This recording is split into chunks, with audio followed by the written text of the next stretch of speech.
Good morning everyone. आज हम network parameters के बारे में पढ़ेंगे, जो कि circuit theory second year EE 205 subject code है। नेटवर्क पैरामीटर्स में active and passive parameters, linear and non linear parameter, unilateral and bilateral parameters, lumped and distributed parameter, time varying and time invariant parameters के बारे में पढ़ेंगे। Active and passive. Active network वो network होता है या वो सर्किट होता है जिसमें एलिमेंट के द्वारा एनर्जी सर्किट या नेटवर्क को सप्लाई की जाती है। तो ऐसा नेटवर्क जिसमें एनर्जी सर्किट या नेटवर्क को सप्लाई की जाती है या प्रोवाइड की जाती है, एक्टिव नेटवर्क कहलाता है। एक्टिव नेटवर्क के एग्जांपल है वोल्टेज सोर्स और करंट सोर्स।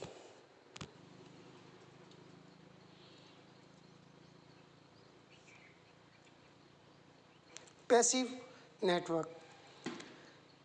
नेटवर्क वो नेटवर्क होते हैं या सर्किट होते हैं जो एनर्जी को रिसीव करते हैं। पैसिव नेटवर्क के एग्जांपल है रजिस्टर, इंडक्टेंस और कैपेसिटर। यहाँ डायग्राम में आपको एक सर्किट बनाया हुआ है जिसमें वोल्टेज सोर्स V लगा हुआ है, रेजिस्टेंस R लगा हुआ है और सर्किट के थ्रू करंट I फ्लो हो रहा है। इस नेटवर्क में V जो वोल्टेज सोर्स है वो एक्टिव एलिमेंट है और रेजिस्टेंस R जो है वो पैसिव एलिमेंट है। एक्टिव कंपोनेंट वो कंपोनेंट होते हैं जो एनर्जी डिलीवर करते हैं या एनर्जी को प्रोड्यूस करते हैं in form of power, voltage और करंट। पैसिव कंपोनेंट वो कंपोनेंट होते हैं जो एनर्जी का या पावर का यूटिलाइज करते हैं या स्टोर करने का काम करते हैं, जो कि वोल्टेज या करंट की फॉर्म में होता है। एक्टिव कंपोनेंट्स जैसे कि diode, transistor, SCR, integrated circuit, IC इत्यादि जो है वो आपके एक्टिव कंपोनेंट के एग्जाम्पल्स है। पैसिव कंपोनेंट्स के एग्जाम्पल्स है रजिस्टर, कैपेसिटर, इंडक्टर। ये आपके पैसिव कंपोनेंट के एग्जाम्पल्स हैं। तो active components transistor, diode, SCR, ICs वगैरह है। इनको एक्टिव कंपोनेंट इसलिए कहा गया है क्योंकि ये वोल्टेज या करंट की फॉर्म में पावर को डिलीवर या प्रोवाइड करने का काम करते हैं। Passive component register, capacitor, inductor को कहा जाता है क्योंकि ये एनर्जी यूटिलाइजेशन या एनर्जी स्टोर करने का काम करते हैं। एक्टिव कंपोनेंट है वो पावर गेन प्रोवाइड करने का काम कर सकते हैं। पैसिव कंपोनेंट के द्वारा पावर गेन प्रोवाइड नहीं किया जा सकता है।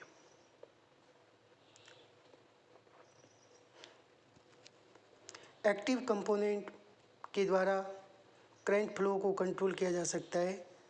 पैसिव कंपोनेंट के द्वारा करंट फ्लो को कंट्रोल नहीं किया जा सकता। एक्टिव कंपोनेंट एनर्जी डोनर कहलाते हैं, पैसिव कंपोनेंट एनर्जी एक्सेप्टर कहलाते हैं। एक्टिव कंपोनेंट में एक्सटर्नल सोर्स की आवश्यकता पड़ती है ऑपरेशन के लिए, वहीं पैसिव कंपोनेंट को ऑपरेट करने के लिए किसी भी प्रकार के एक्सटर्नल सोर्स की आवश्यकता नहीं पड़ती है। यह इंडेक्स में आपको किस बेसिस दिया हुआ है कि किस आधार पर एक्टिव कंपोनेंट और पैसिव कंपोनेंट काम करते हैं। तो बेसिस दिया हुआ है और एक्टिव कंपोनेंट का उसमें क्या रोल है और पैसिव कंपोनेंट का क्या रोल है। पहला है आपके नेचर ऑफ सोर्स। तो एक्टिव कंपोनेंट पावर या एनर्जी सर्किट को डिलीवर करने का काम करते हैं। एक्टिव कंपोनेंट पावर या एनर्जी सर्किट को डिलीवर करने का काम करते हैं। वहीं पर पैसिव कंपोनेंट है वो एनर्जी यूटिलाइज या एनर्जी स्टोर करने का काम करते हैं। दूसरा है एग्जांपल्स क्या है। एक्टिव कंपोनेंट के एग्जांपल है डायोड, ट्रांजिस्टर, एससीआर और आईसीज वगैरह। पैसिव कंपोनेंट के एग्जांपल है register, capacitor, inductor. Functions of component, जो भी डिवाइस एनर्जी प्रोड्यूस करता है वोल्टेज या करंट की फॉर्म में, वो एक्टिव कंपोनेंट है। और जो भी डिवाइसेज एनर्जी स्टोर करते हैं वोल्टेज या करंट की फॉर्म में, वो पैसिव कंपोनेंट होते हैं। Power gain, active component power gain provide करने के कैपेबल होते हैं। वहीं पर passive component are not providing any type of power gain, they are incapable to provide power gain. Flow of current, active component के द्वारा करंट फ्लो को control किया जा सकता है। वहीं पर पैसिव कंपोनेंट के द्वारा किसी भी प्रकार के करंट को फ्लो को कंट्रोल नहीं किया जा सकता। Requirement of external source, active component के ऑपरेशन के लिए एक्सटर्नल सोर्स या एक्सटर्नल पावर की रिक्वायरमेंट होती है। पैसिव कंपोनेंट के ऑपरेशन के लिए किसी भी प्रकार के एक्सटर्नल सोर्स या एक्सटर्नल पावर की रिक्वायरमेंट नहीं होती है। Nature of energy, active component energy donor की तरह काम करते हैं। वहीं पर passive component are energy acceptors. Active component, active component electronic component होता है जो सर्किट को एनर्जी सप्लाई करने का काम करता है।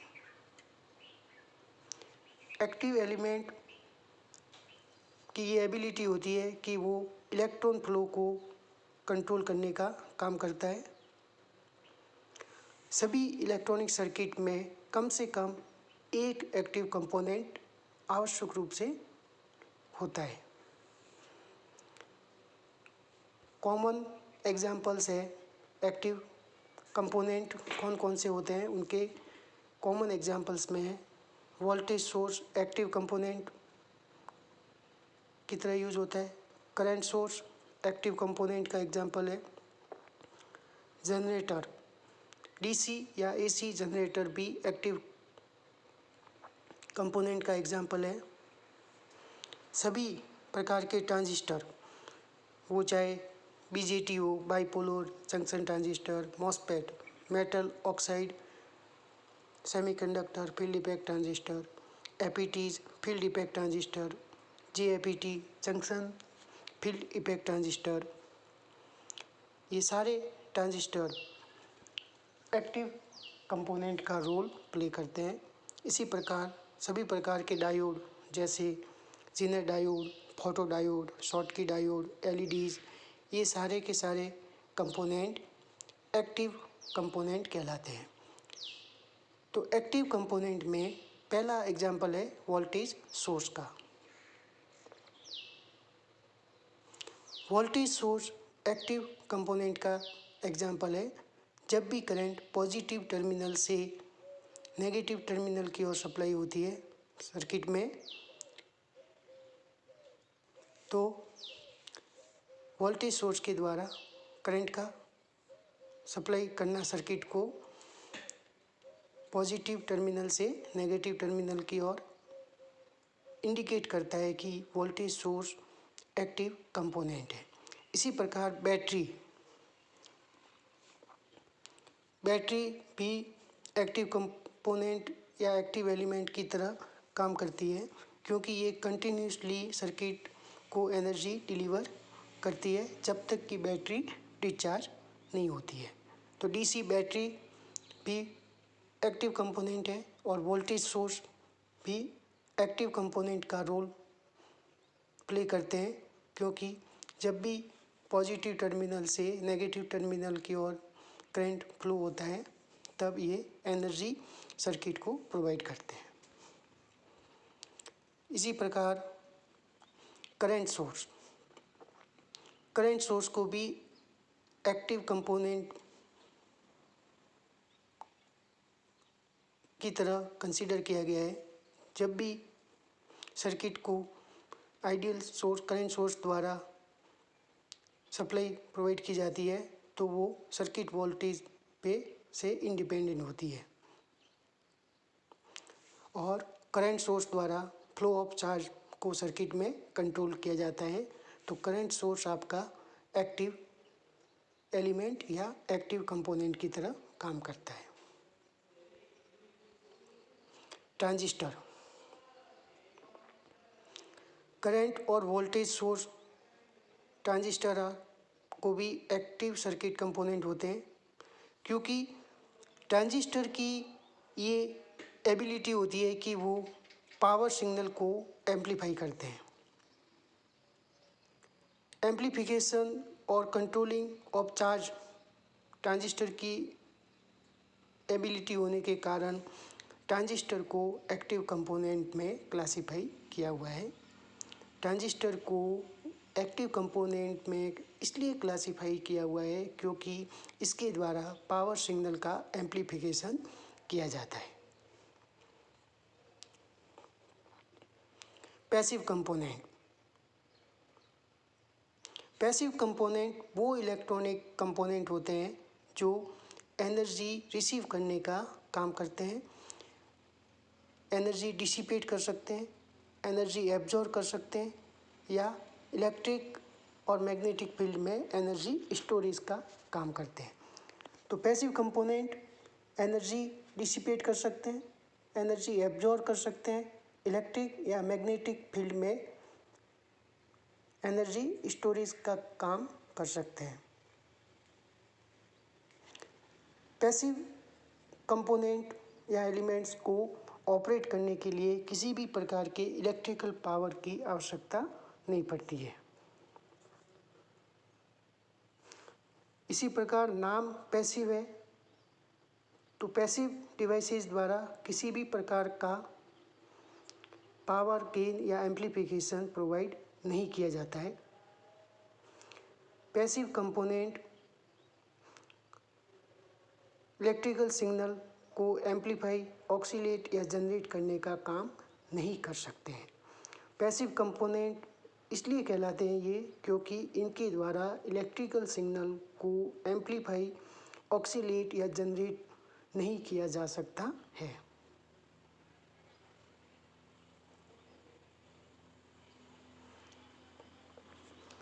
कॉमन एग्जांपल्स है पैसिव कंपोनेंट्स के रजिस्टर, इंडक्टर, कैपेसिटर और ट्रांसफार्मर। रजिस्टर को पैसिव एलिमेंट कहा जाता है क्योंकि इसके द्वारा किसी भी प्रकार की एनर्जी या पावर सर्किट को डिलीवर नहीं किया जाता है।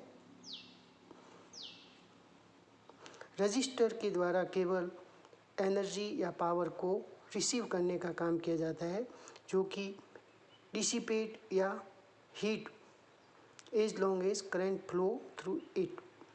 तो रजिस्टर आपका पैसिव कंपोनेंट है क्योंकि इसके द्वारा पावर या एनर्जी को सर्किट में डिलीवर नहीं किया जा सकता है। इसके द्वारा केवल और केवल एनर्जी डिसिपेट होती है हीट की फॉर्म में, जब तक कि करंट इसके थ्रू फ्लो होता है। इंडक्टर इंडक्टर पैसिव एलिमेंट है सर्किट में। इंडक्टर के द्वारा मैग्नेटिक फील्ड में एनर्जी स्टोरेज का काम होता है, जो कि बाद में डिलीवर कर सकता है सर्किट को, लेकिन वो कंटिन्यूस फॉर्म में नहीं होती है। इंडक्टर एनर्जी एब्जॉर्बिंग और डिलीवरिंग कैपेसिटी रखता है, लेकिन ये कैपेसिटी लिमिटेड होती है और नेचर में ट्रांजिएंट होती है। इस कारण से इंडक्टर को as a passive element of circuit की तरह ट्रीट किया जाता है। तो इंडक्टर आपका पैसिव एलिमेंट है, ये एनर्जी स्टोर कर सकता है और इंडक्टर जो एनर्जी स्टोर करके रखता है वो मैग्नेटिक फील्ड में करके रखता है। जो स्टोरेज एनर्जी होती है उसकी एब्जॉर्ब और डिलीवरिंग कैपेसिटी होती है, लेकिन वो कैपेसिटी लिमिटेड होती है और नेचर में ट्रांजिएंट होने के कारण इसका यूज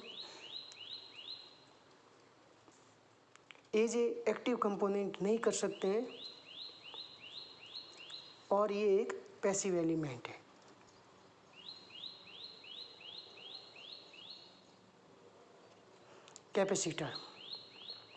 कैपेसिटर पैसिव एलिमेंट है या इसको पैसिव एलिमेंट की तरह कंसीडर किया जाता है। ये भी एनर्जी स्टोरेज का काम करता है, जो कि इलेक्ट्रिक फील्ड की फॉर्म में होता है। एनर्जी डीलिंग कैपेसिटी जो कैपेसिटर की है वो लिमिटेड होती है और नेचर में ट्रांजिएंट होती है। इस कारण से ये एक्चुअल में एनर्जी सप्लाई का काम नहीं करता है। ये एनर्जी को स्टोर करके रखता है बाद में यूज़ के लिए,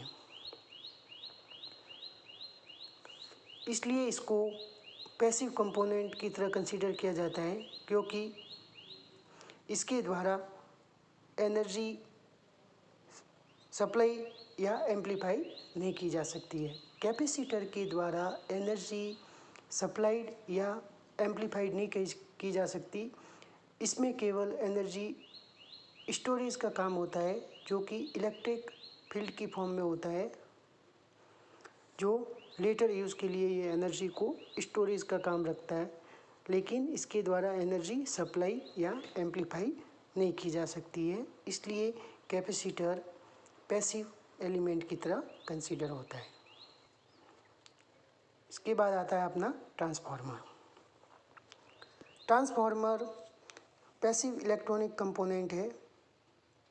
ट्रांसफार्मर के द्वारा जनरली वोल्टेज लेवल को स्टेप अप और डाउन करने के लिए काम में लिया जाता है। तो ट्रांसफार्मर आपका वोल्टेज स्टेप अप और डाउन के लिए यूज़ होता है, जिसमें पावर और एनर्जी प्राइमरी और सेकेंडरी साइड पर सेम रहती है। तो ट्रांसफार्मर आपका क्या काम करता है, वोल्टेज लेवल को स्टेप अप और डाउन करने के लिए काम में लेते हैं। इस काम में पावर और एनर्जी है जो प्राइमरी और सेकेंडरी साइड पर समान रहने के कारण ये एक्चुअली एनर्जी को एम्प्लीफाई या सप्लाई करने का काम नहीं करता है। ये केवल वोल्टेज लेवल को अप और डाउन करने का काम करता है और इस काम के दौरान प्राइमरी और सेकेंडरी साइड पर पावर सेम रहता है। इस कारण से ट्रांसफार्मर पैसिव एलिमेंट की तरह कंसीडर किया जाता है।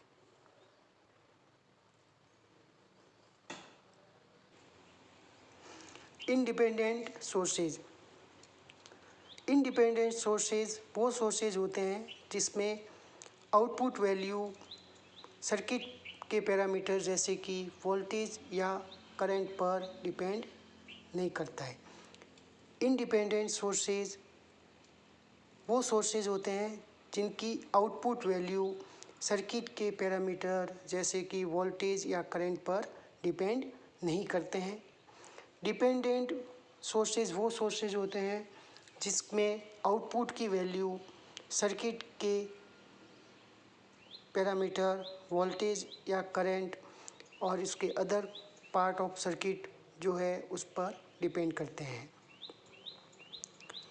यहाँ पर डायग्राम में आपको independent voltage source, dependent voltage source के सिंबल बताए गए हैं।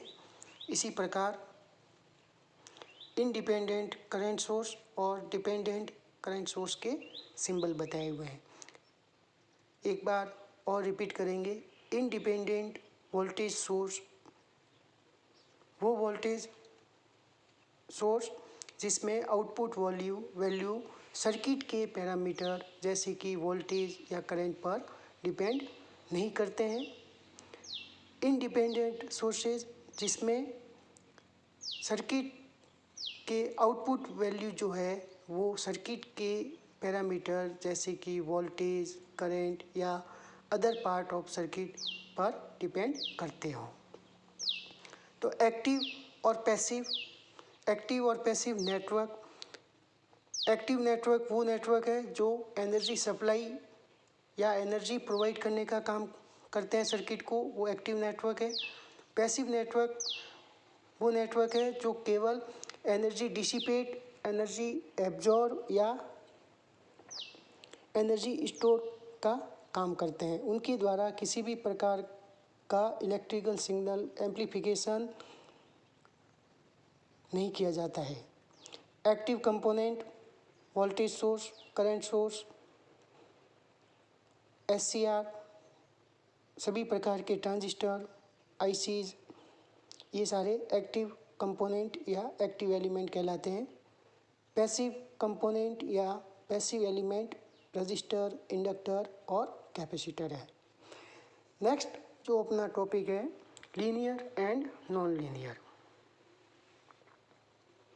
लीनियर सर्किट वो सर्किट होता है जिसमें सर्किट पैरामीटर जैसे कि resistance, inductance, capacitance, waveform, frequency इत्यादि कांस्टेंट रहते हैं।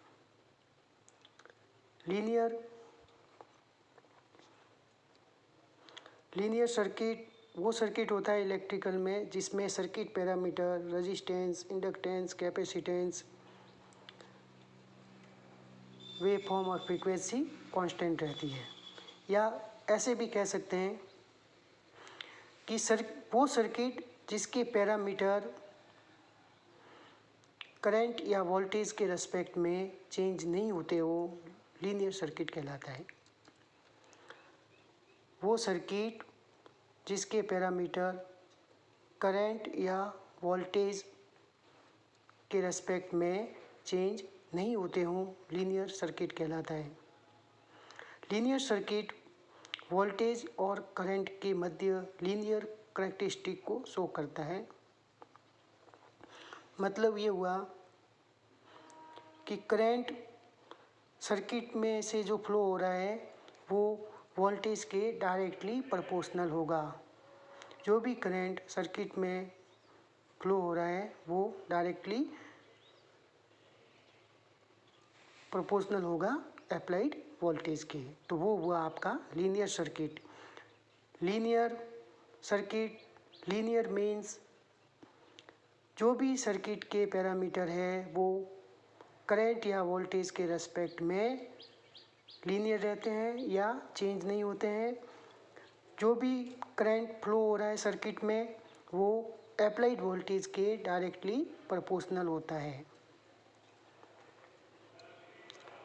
लीनियर सर्किट के एग्जांपल्स हैं जैसे resistance and resistive circuit, inductor and inductive circuit,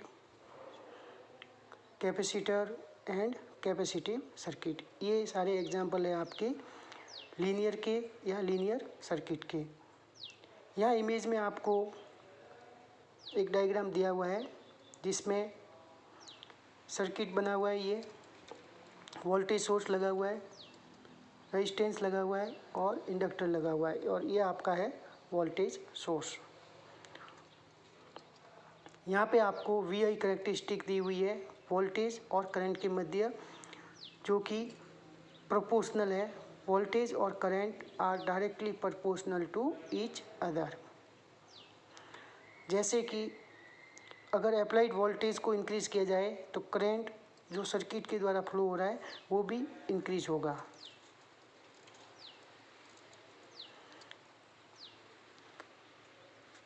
तो ये आपके लीनियर सर्किट का एग्जाम्पल है कि कोई भी नेटवर्क अगर लीनियर है तो वो इस प्रकार से कैरेक्टरिस्टिक को शो करता है।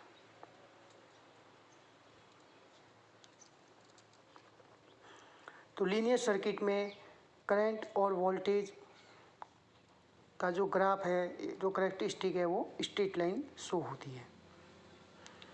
Non linear circuit, non linear circuit वो इलेक्ट्रिक सर्किट होता है जिसके पैरामीटर करंट या वोल्टेज के रेस्पेक्ट में वेरी करते हैं,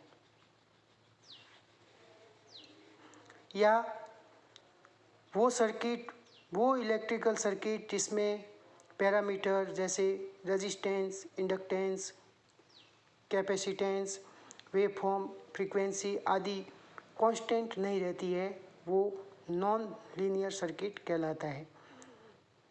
नॉन लीनियर सर्किट के एग्जाम्पल है जैसे डायोड, ट्रांसफार्मर, आयरन कोर और transistor.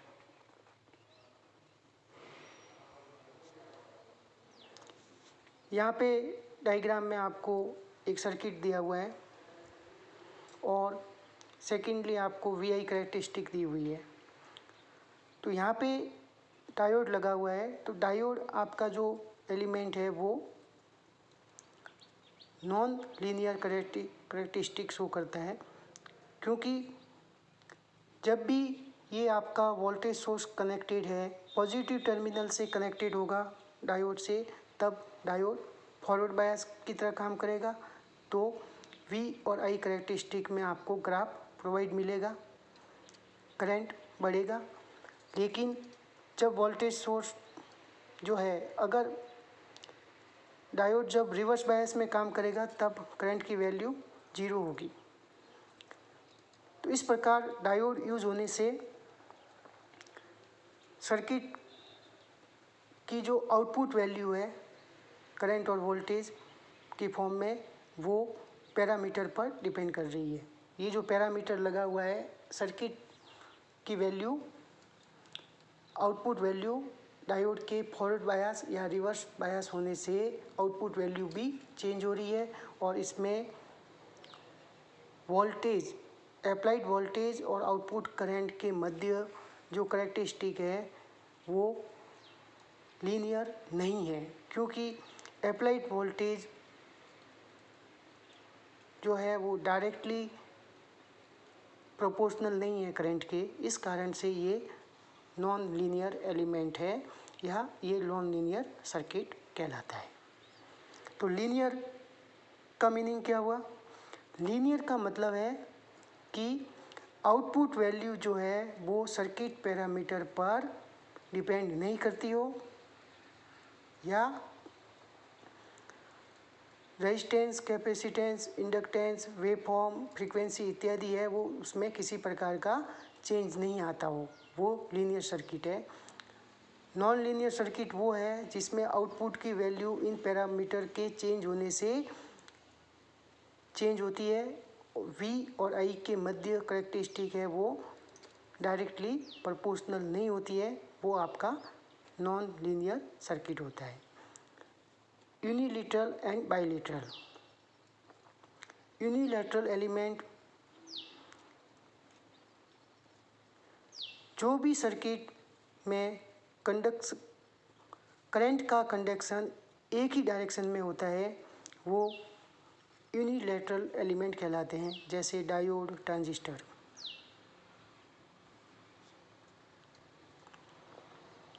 Diode rectifier is the main example of the unilateral circuit because it doesn't perform the rectification in both direction of supply. यहाँ पे diode का एक image बना हुआ है जिसमें इस सर्किट में यूनिलैटरल को समझाया हुआ है कि यहाँ पे जो डायोड लगा हुआ है वो एक ही डायरेक्शन में कंडक्शन हो सकता है। रिवर्स डायरेक्शन में होगा तो करंट की वैल्यू चेंज हो जाएगी। तो वैल्यू अगर चेंज हो जाती है तो वो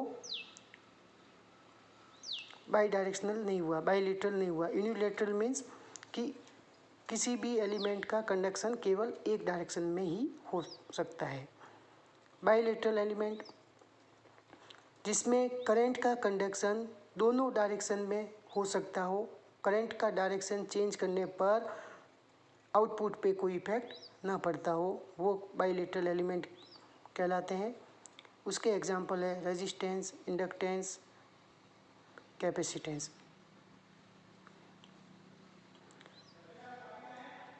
ट्रांसमिशन लाइन जो है वो आपका बाईलेटरल सर्किट या बाईलेटरल एलिमेंट का एग्जांपल है। पावर सप्लाई अगर किसी भी डायरेक्शन दी जाए तो सर्किट की प्रॉपर्टी पर कोई चेंजेस नहीं होता है। पावर सप्लाई का डायरेक्शन चेंज करने पर भी सर्किट की प्रॉपर्टी कांस्टेंट रहती है। जैसे यहाँ पे वोल्टेज सोर्स 30 वोल्ट का लगा हुआ है, अगर इसकी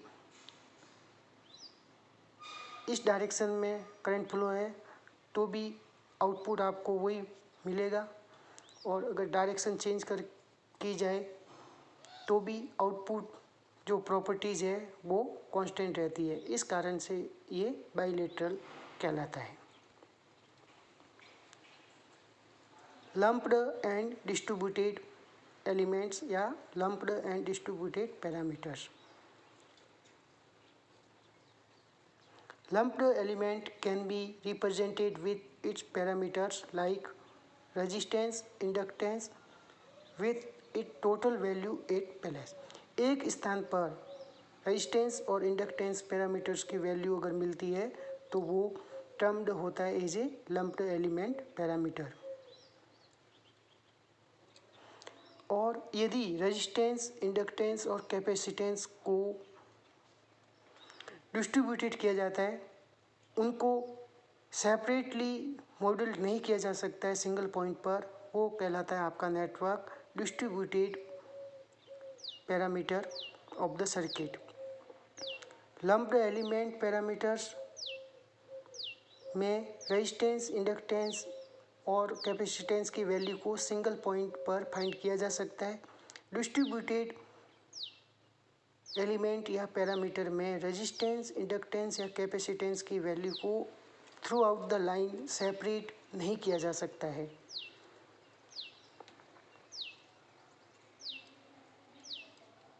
लॉन्ग ट्रांसमिशन लाइन आपका डिस्ट्रीब्यूटेड एलिमेंट या पैरामीटर का एग्जांपल है, जिसमें रेजिस्टेंस, कैपेसिटेंस और इंडक्टेंस को डिस्ट्रीब्यूट किया जाता है थ्रू आउट द लाइन। किसी सिंगल पॉइंट पर इनकी वैल्यू को फाइंड नहीं किया जा सकता है, पूरी की पूरी ट्रांसमिशन लाइन पर ये डिस्ट्रीब्यूटेड रहते हैं।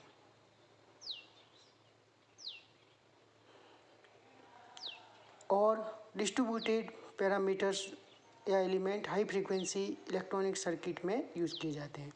यहाँ पे आपको टेबल की फॉर्म में लम्प्ड पैरामीटर और डिस्ट्रीब्यूटेड पैरामीटर के बारे में बताया गया है। लम्प्ड पैरामीटर वो पैरामीटर होते हैं, डिपेंडेंट वेरिएबल होते हैं, जो कि टाइम का फंक्शन होते हैं। ये भी डिपेंडेंट वेरिएबल होते हैं जो टाइम के साथ साथ स्पेशल वेरिएबल का भी फंक्शन होते हैं। इसके द्वारा ऑर्डिनरी डिफरेंशियल इक्वेशन को सॉल्व किया जाता है। इसके द्वारा पार्शियल डिफरेंशियल इक्वेशन को सॉल्व किया जाता है। लम्प्ड पैरामीटर को सर्किट थ्योरी द्वारा एक्सप्लेन किया जाता है, वहीं पे डिस्ट्रीब्यूटेड पैरामीटर को फील्ड थ्योरी द्वारा एक्सप्लेन किया जाता है।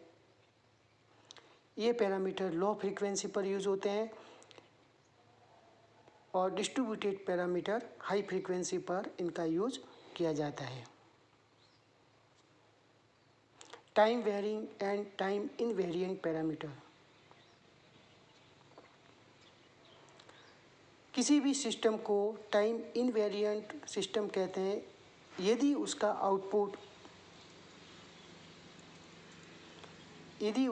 आउटपुट इनपुट कैरेक्टरिस्टिक टाइम के साथ चेंज नहीं होती है। इसी प्रकार किसी भी सिस्टम को टाइम वेरिएंट्स कहा जाता है यदि उसकी इनपुट आउटपुट कैरेक्टरिस्टिक टाइम के साथ चेंज होती है। Thank you.